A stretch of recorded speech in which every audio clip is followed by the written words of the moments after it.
Hello friends, welcome back to my YouTube channel Shikshan digital academy. Indian polity के अंतर्गत हम अध्ययन कर रहे हैं मौलिक अधिकारों का। आज के इस वीडियो में हम बात करेंगे अनुच्छेद 32 यानी कि संवैधानिक उपचारों के अधिकार की।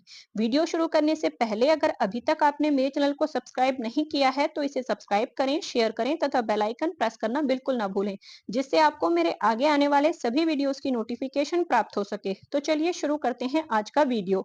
बात करें हमारे मौलिक अधिकारों की, तो हमारे जो मौलिक अधिकार हैं वो संविधान के भाग 3 के अंतर्गत अनुच्छेद 12 से 35 तक दिए गए हैं, यानी कि हमारे संविधान का भाग 3 मौलिक अधिकारों का प्रावधान करता है। अब हम समझते हैं कि जो संवैधानिक उपचारों का अर्थ है वो क्या होता है। संवैधानिक उपचार किसे कहते हैं?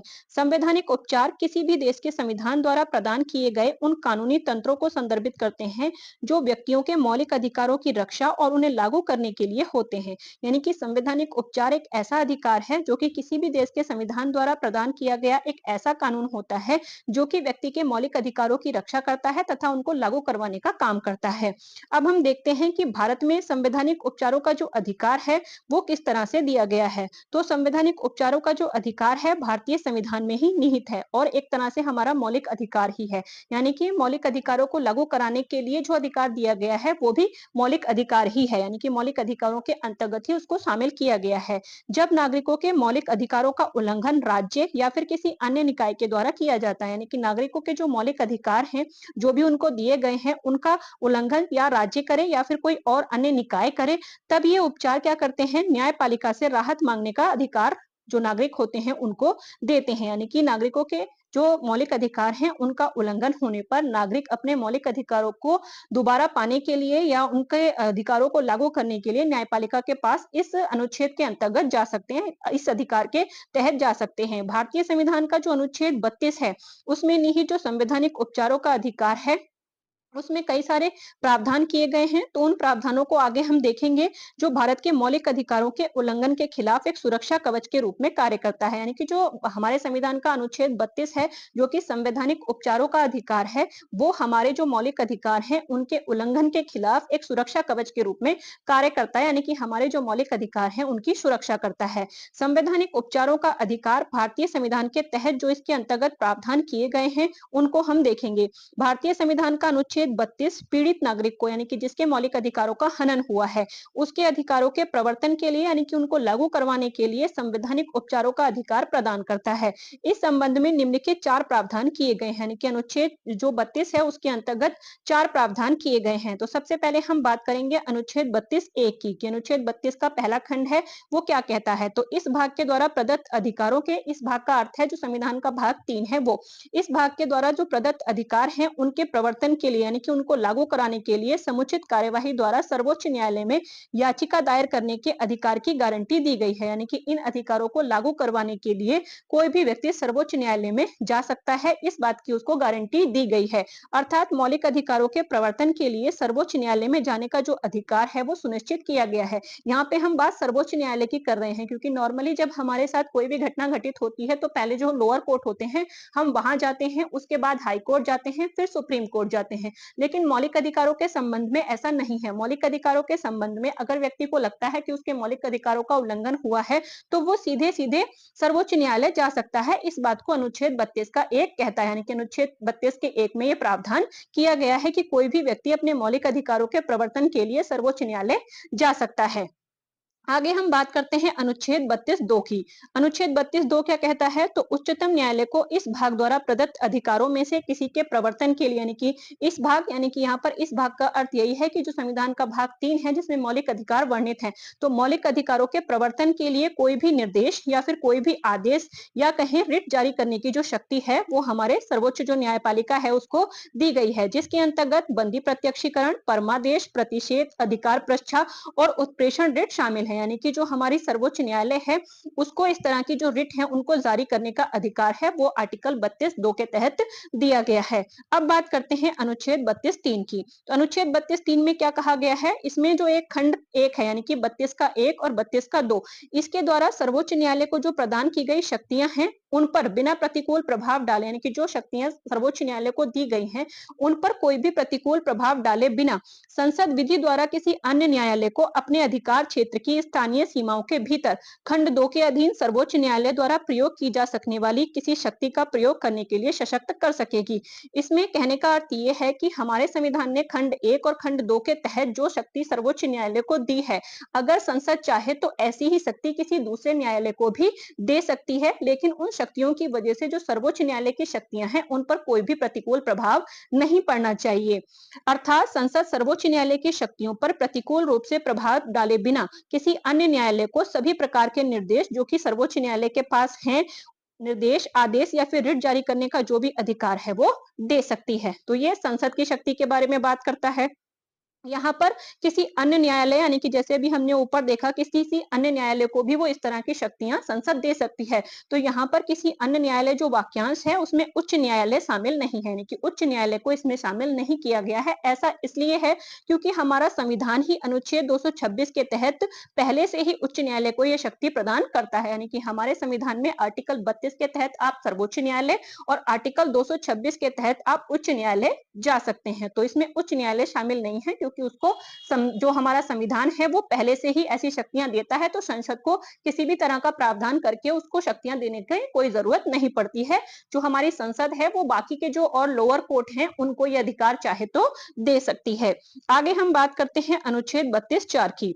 अनुच्छेद 32(4) को देखें तो इस अनुच्छेद के द्वारा गारंटीकृत जो अधिकार हैं इस संविधान द्वारा अन्यथा प्रावधान किए जाने के सिवाय निलंबित नहीं किया जाएगा। कहने का मतलब यह है कि हमारे संविधान के द्वारा जो भी अधिकार हमें दिए गए हैं उनको मतलब बिना किसी उसके, यानी कि अगर उसे संविधान से ही हटा दिया जाए, यानी कि जब तक संविधान में वो वर्णित है तब तक उनको निलंबित नहीं किया जा सकता। अर्थात मौलिक अधिकारों के उल्लंघन होने पर उच्चतम न्यायालय में जाने का जो अधिकार है, यानी कि अनुच्छेद जो 32 है उसको कभी भी निलंबित नहीं किया जा सकता। लेकिन इसका भी एक अपवाद है। इसका अपवाद ये है कि जब देश में राष्ट्रीय आपातकाल लागू होता है तो उस दौरान जो राष्ट्रपति होते हैं वो मौलिक अधिकारों के प्रवर्तन के लिए किसी भी न्यायालय में जाने का जो अधिकार है उसको निलंबित कर देते हैं। कहने का अर्थ ये है कि वैसे तो आपका जो अधिकार है, यानी कि अनुच्छेद 32 है, उसको किसी भी परिस्थिति में निलंबित यानी कि समाप्त या फिर उस पर रोक नहीं लगाई जा सकती। लेकिन जब देश में राष्ट्रीय आपातकाल लागू होता है, यानी कि राष्ट्रीय आपातकाल, जब हम आपातकाल पढ़ेंगे तब देखेंगे कि किस तरह से राष्ट्रीय आपातकाल लागू होता है। यहाँ पर बस आप इतना समझ लें कि जब जैसे मान लो किसी देश से हमारा युद्ध हो जाए या फिर देश के अंतर्गत ऐसी परिस्थितियां उत्पन्न हो जाए कि आपातकाल लगाना पड़े, तो उस स्थिति में जो हमारे मौलिक अधिकार हैं उन पर राष्ट्रपति कुछ रोक लगाते हैं। तो उस समय अगर इस पर रोक लगाई गई है तो वहां पर यह अपवाद है, बाकी किसी भी परिस्थिति में इस पर रोक नहीं लगाई जा सकती है। अब हम बात करते हैं संवैधानिक उपचारों के अधिकार से संबंधित कुछ और तथ्य हैं, यहाँ पर उनको देख लेते हैं। तो इसके महत्व के कारण, यानी कि संवैधानिक उपचारों का जो अधिकार है अनुच्छेद 32, इसका इतना महत्व है कि इसके महत्व के कारण डॉक्टर भीमराव अंबेडकर ने इस अधिकार को संविधान का हृदय और आत्मा कहा है। क्योंकि अगर ये अधिकार संविधान से निकाल दिया जाए तो जो हमारे मौलिक अधिकार है उनका कोई भी महत्व नहीं रह जाएगा, क्योंकि उनको लागू करवाने की या उनकी रक्षा करने की जो जिम्मेदारी है वो इसी अनुच्छेद की है। तो इसलिए उन्होंने इसको उसकी हृदय और आत्मा कहा। जैसे अगर कोई बॉडी है उससे हृदय या फिर आत्मा निकल जाए तो वो बॉडी किसी भी काम की फिर नहीं रहती है। इसके अलावा यह प्रावधान उच्चतम न्यायालय को मौलिक अधिकारों का रक्षक और गारंटर बनाता है, यानी कि ये जो प्रावधान है इसी के तहत जो हमारा सर्वोच्च न्यायालय है या फिर जो उच्च न्यायालय है वो हमारे मौलिक अधिकारों की रक्षा कर पाता है। ये मौलिक अधिकारों को लागू करने के लिए उच्चतम न्यायालय को मूल और व्यापक शक्तियां प्रदान करता है। अब हम यहाँ देखेंगे कि जो मूल और व्यापक शक्तियां हैं उसका क्या अर्थ है।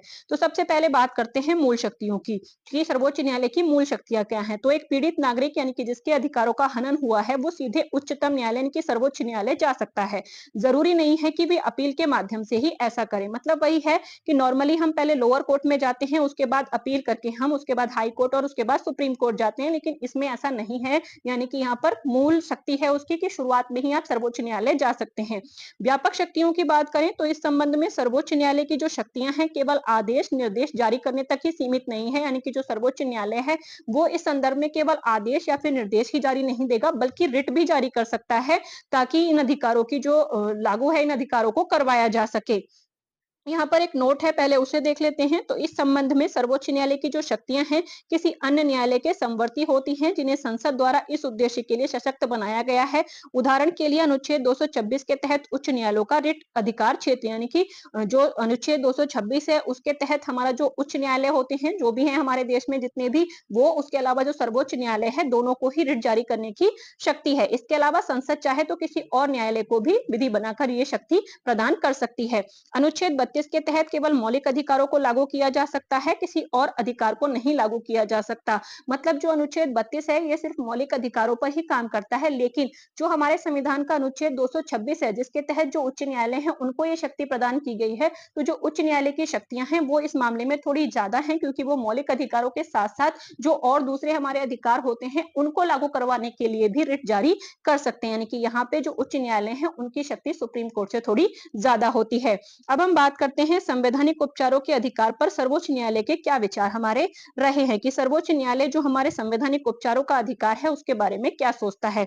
तो सर्वोच्च न्यायालय ने घोषित किया है कि भारतीय संविधान का अनुच्छेद 32 संविधान की एक मूलभूत विशेषता है। जैसे कि हमने देखा कि आर्टिकल जो 13 और 368 वाला विवाद है, उसमें हमारे जो केशवानंद भारती केस था, उसमें हमारे सर्वोच्च न्यायालय ने जो हमारे संविधान का मूल ढांचा कॉन्सेप्ट है, उसको लेकर आए थे। तो मतलब उन्होंने मूल ढांचे में अनुच्छेद 32 को भी शामिल किया है, कि अनुच्छेद 32 भी मूल ढांचे के अंतर्गत ही आता है। इस प्रकार संविधान संशोधन करके भी उसको समाप्त या फिर हटाया नहीं जा सकता, यानी कि किसी भी आधार पर इस अनुच्छेद को संविधान से हटाया नहीं जा सकता है। यह अधिकार मौलिक अधिकारों की रक्षा के अधिकार को मौलिक अधिकार बनाता है। इसी प्रकार मौलिक अधिकारों को वास्तविक बनाता है, यानी कि इस अधिकार की वजह से ही जो हमारे मौलिक अधिकार हैं, वो वास्तविक बन पाए हैं, वरना वो किसी काम के नहीं रह जाते।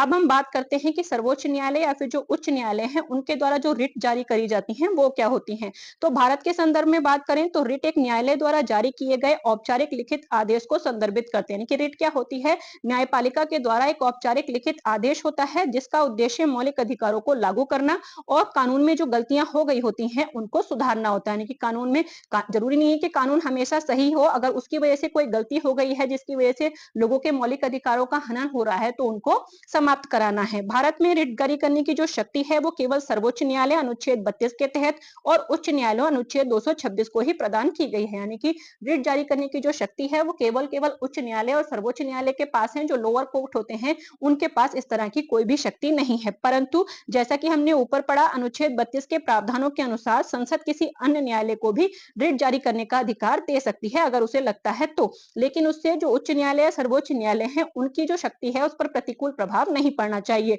बिना सर्वोच्च न्यायालय की शक्तियों पर प्रतिकूल प्रभाव डाले। हालांकि अभी तक ऐसा कोई भी प्रावधान नहीं किया गया है, क्योंकि कभी इस तरह की कोई जरूरत हमें महसूस नहीं हुई है।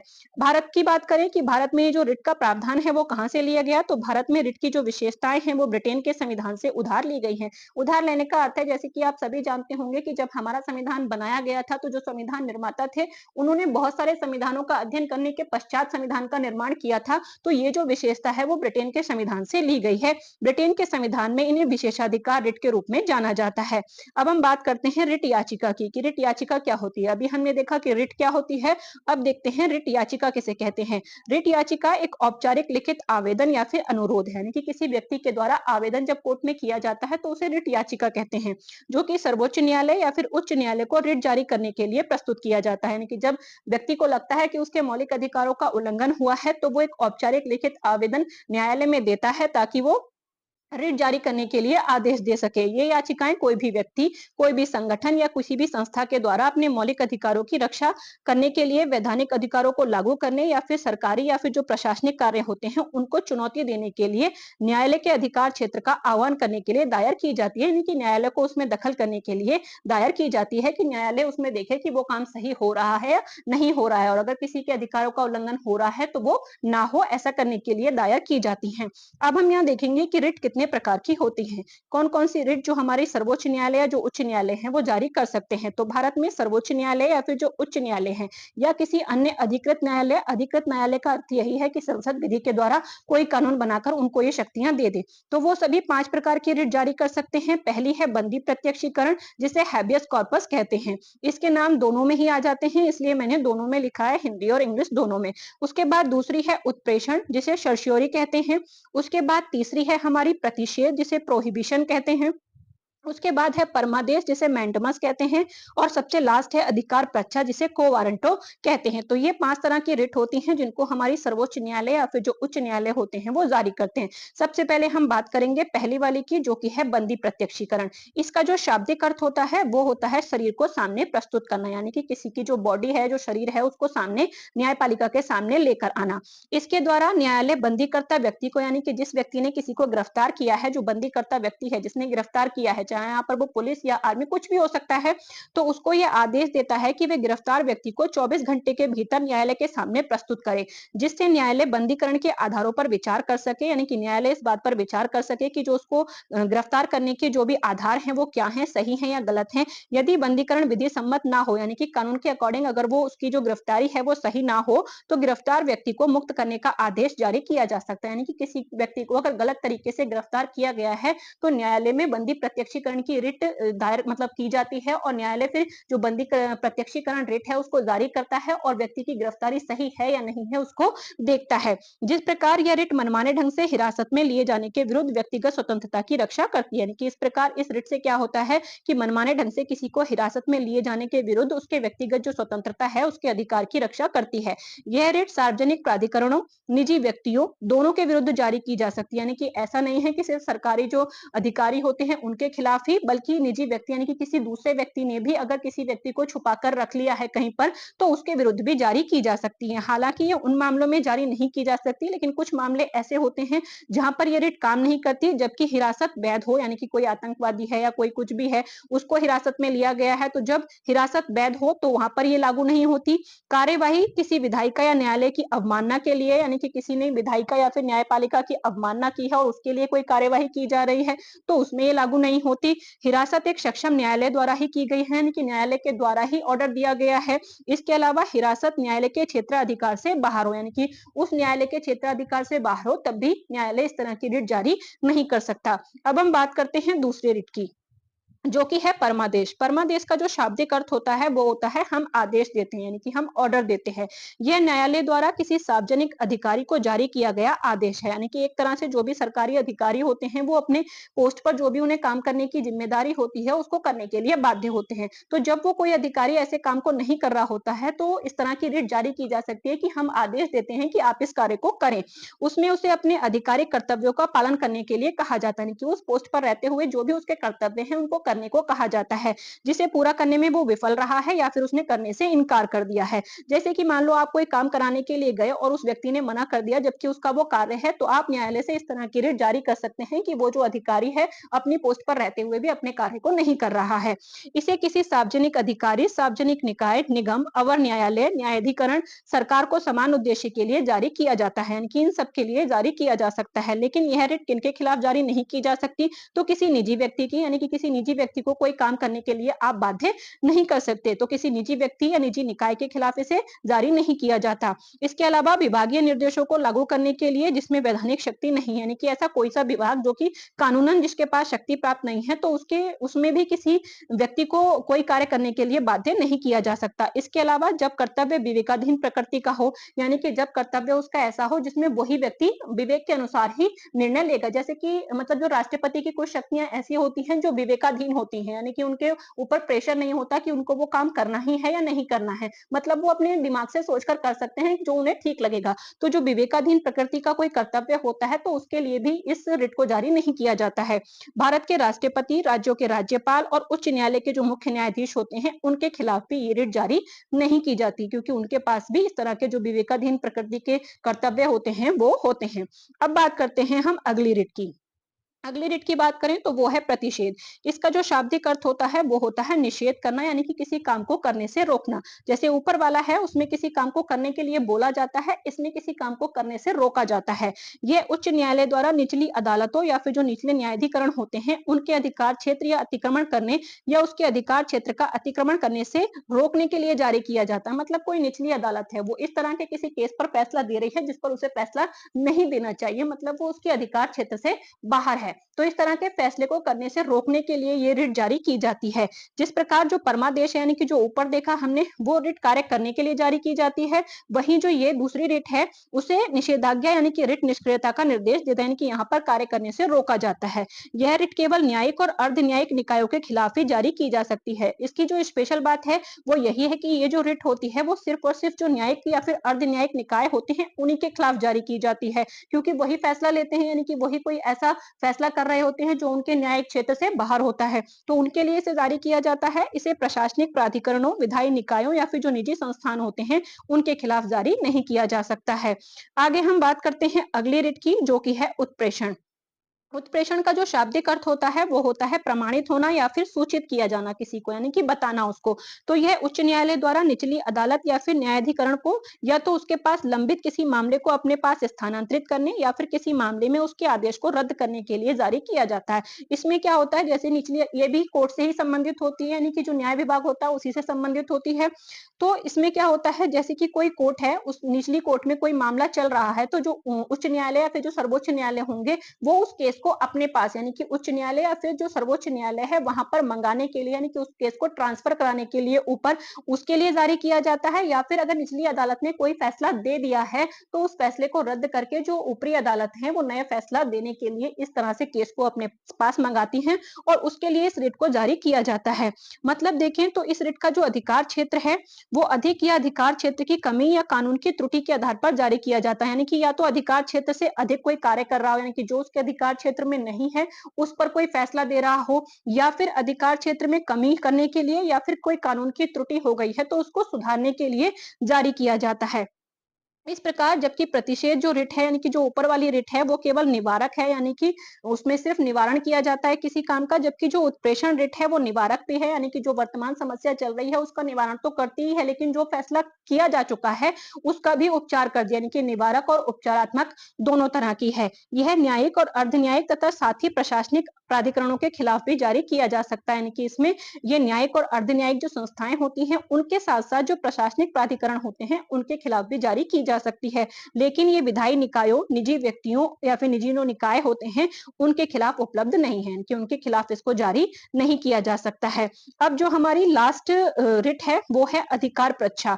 अधिकार प्रच्छा इसका जो शाब्दिक अर्थ होता है वो होता है किस प्राधिकरण से, यानी कि किस प्राधिकार से, यानी कि किस अधिकार से, इसका अर्थ होता है कि किस अधिकार से। तो यह किसी व्यक्ति द्वारा किसी सार्वजनिक पद के दावे की वैधता की जांच करने के लिए न्यायालय द्वारा जारी किया गया एक आदेश होता है, कि किसी सार्वजनिक पद पर कोई व्यक्ति पोस्टेड है तो उससे ये पूछा जाता है कि तुम किस अधिकार से इस पोस्ट पर बैठे हो। कहने का मतलब कि उसके कोई डॉक्यूमेंट में कमी है या किसी गलत तरीके से उसने उस पोस्ट को पाया है तो उससे पूछा जाता है, फिर उसको अपने रीजन यहाँ पर देने होते हैं। तो यह किसी व्यक्ति द्वारा सार्वजनिक पद के अवैध अतिक्रमण को रोकता है, यानी कि किसी व्यक्ति द्वारा सार्वजनिक जो कोई पद होते हैं उस पर अवैध अतिक्रमण की अवैध तरीके से अगर उसने उस पद को प्राप्त किया है तो उसको रोकता है। अन्य रिटों के विपरीत जो भी ऊपर की हमने रिट पढ़ी उनके विपरीत किसी भी इच्छुक व्यक्ति द्वारा इस रिट की मांग की जा सकती है, ना केवल पीड़ित के द्वारा। यानी कि ऊपर वाली जो रिट है कोई व्यक्ति जब पीड़ित होता है तभी उस प्रकार की जो रिट होती है उनको जारी करवा सकता है, लेकिन ये जो रिट होती है इसमें कोई भी व्यक्ति मांग कर सकता है रिट जारी करने की, क्योंकि सार्वजनिक पद है और सार्वजनिक पद पर सबका ही अधिकार होता है। तो कोई भी व्यक्ति उनसे जवाब मांग सकता है कि ये जो व्यक्ति है वो किस अधिकार से इस पोस्ट पर बैठा है। यह रिट को संविधान या फिर किसी कानून द्वारा बनाए गए स्थायी रूप से महत्वपूर्ण सार्वजनिक कार्यालय के मामले में ही जारी किया जा सकता है। यानी कि ये रिट जो संविधान के द्वारा या किसी कानून के द्वारा जो महत्वपूर्ण सार्वजनिक कार्यालय के में जो भी पोस्ट बनाई जाती हैं उन्हीं के खिलाफ जारी किया जा सकता है। इसे मंत्री स्तरीय या फिर जो निजी कार्यालय होते हैं उनके मामले में जारी नहीं किया जा सकता। कहने का मतलब कि किसी मंत्री के खिलाफ आप नहीं मान सकते कि ये मंत्री इस पोस्ट पर किस उससे बैठा है, या फिर कोई जो निजी कंपनी है उसमें कौन किस पोस्ट पर बैठा है उसके लिए भी आप इस रिट की मांग नहीं कर सकते। ये रिट केवल जो सरकारी पोस्ट होती हैं उन्हीं के ऊपर जारी की जा सकती है। तो इस तरह से ये जो रिट हैं, ये इस तरह की जो 5 रिट हैं वो हमारे सुप्रीम कोर्ट या फिर जो हमारे हाई कोर्ट होते हैं वो जारी करते हैं। अब हम उच्च न्यायालय और जो सर्वोच्च न्यायालय हैं उनका जो रिट क्षेत्राधिकार है उसकी बात करेंगे।